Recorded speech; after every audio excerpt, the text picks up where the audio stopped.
It's HPR One, All Things Considered, and I'm Dave Lawrence. George Porter Jr. and his running partners band among the acts at Funk de End of the World. It's on the Valley Isle this weekend, and in part 2 of our series covering this show, legendary funketeer from the Meters told us about his gratitude for the legions of musicians who claim him as an inspiration. I've just been lucky and fortunate, man, and I've been happy to be able to find the love and the respect of a bunch of young players that don't have a problem following this old man. You know? Oh, they more than that, they idolize you. I was trying to figure out where you and your fellow original guys in the Meters, how you carved out that niche and wanted to do the pioneering stuff you were doing then. Well, I don't think that the band made a serious effort to be that. I think we were recording and we were researching the stuff that we felt individually and trying to live up to a New Orleans feel, a street feel. We never discovered what this was all about until it was way too late. The band had broke up, and then then we started analyzing. Again, I can only speak for myself. Right. Everybody in the Meters all had a different view on where and what we were doing. And I think that probably had a big reason that the band kind of went separate ways, because at some point in our career, we realized that we weren't really reaching for the same thing musically. That created that divide.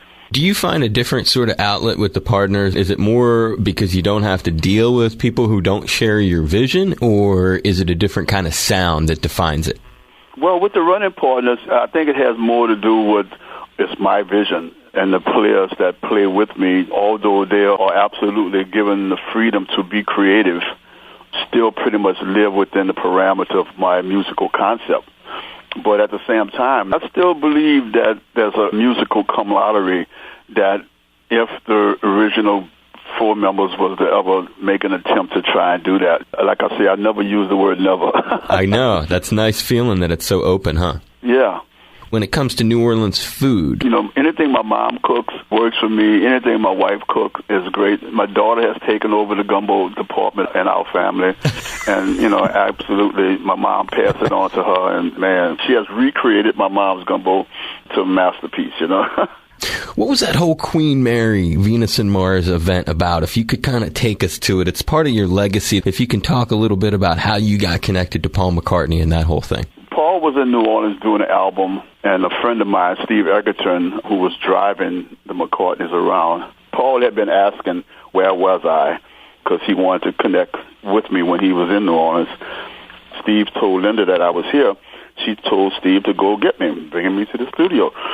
So Steve did. He brought me down to the studio. When I first got there, Linda recognized me immediately. I didn't know who she was. Steve wouldn't tell me what he was doing. He was just bringing me down to the studio. Wow. So when I walked in, she ran up.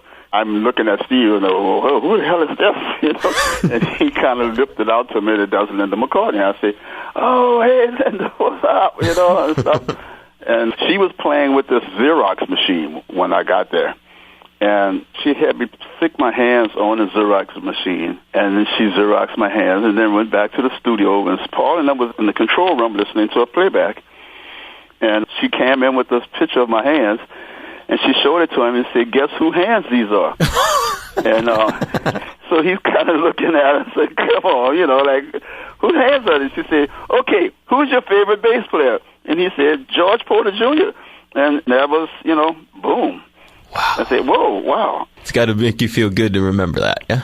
Yeah, that was, a great feeling. That McCartney has always been a big fan of New Orleans music. If I asked you on the other side of that to name some of the most influential cats for you, can you name a few of them that come to mind? That would be Earl King or Curtis Mayfield, absolutely. Those 2 are probably my largest musical influences. And absolutely, all the members of the Meters, Leo Nocentelli, Joe Smollett, Art Neville. Art Neville kind of like my music mentor. I've always loved Art Neville and still do. He was more than just a friend, more that male figure that teaching you what not to do. Things to avoid along the way. Yeah, things to avoid. Now, he didn't give us all of the pitfalls because we absolutely ran into a lot of ditches. If you don't have no ditches, then you're never going to really know. If you success ever really hits you, you're not going to be able to know what to do with success unless you knew how to fail first. Advice spoken by a true funk warrior.